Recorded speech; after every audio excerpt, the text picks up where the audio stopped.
When putting money in your checking account, have you ever wondered what is your bank doing together with your deposit?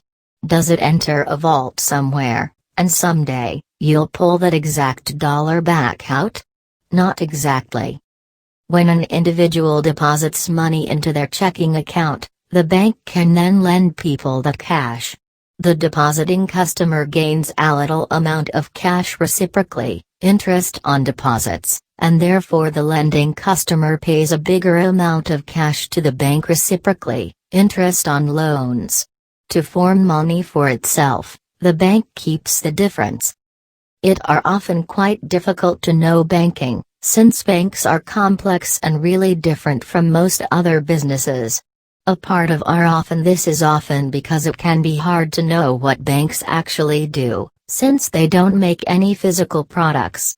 In fact, tons of individuals seem to think that banking is free, probably because banks keep advertising free checking accounts, free direct deposit, free budgeting features, etc.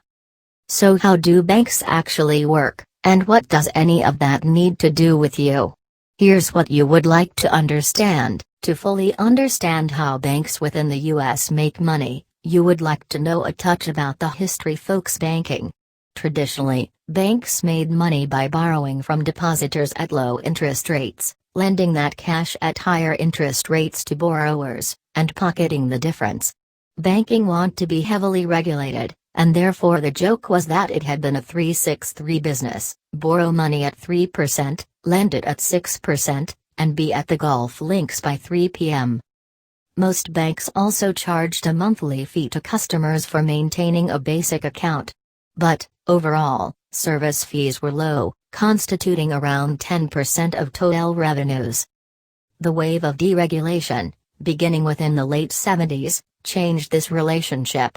Main Street companies discovered that they might borrow from the bond markets more cheaply than they might from banks, putting the 6 apart of the 363 model struggling. And lots of latest consumer products like interest-bearing checking accounts, credit cards, market accounts, home equity loans, student loans, etc. became available.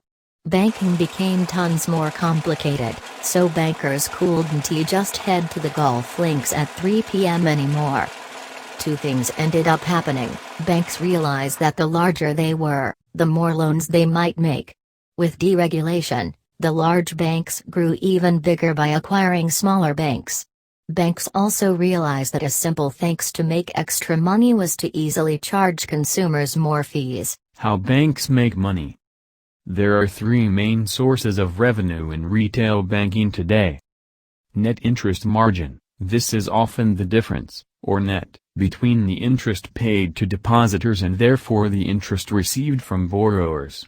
At the instant, April 2020, the Fed's low rate of interest policy means although depositors get almost no money for his or her savings, bank interest margins also are suffering as banks are unable to lend money out at a better rate thanks to the low rate of interest environment.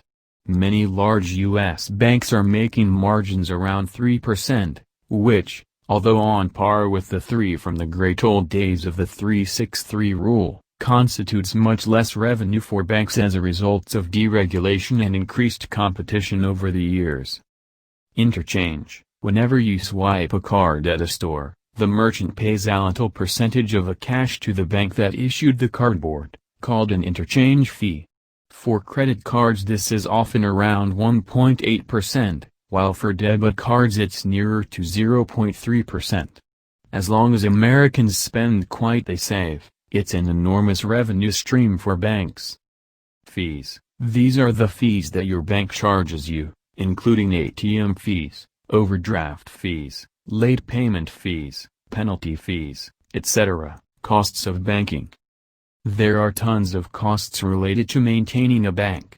Maintaining security systems, marketing products, running ATM networks, and staffing call centers. However, all of these are dwarfed by the value of maintaining physical branches, which account for the bulk of bank's costs. Companies that provide online-only, or branchless banking, like Simple, are ready to maintain lower operating costs and spend their revenue in additional customer-friendly ways.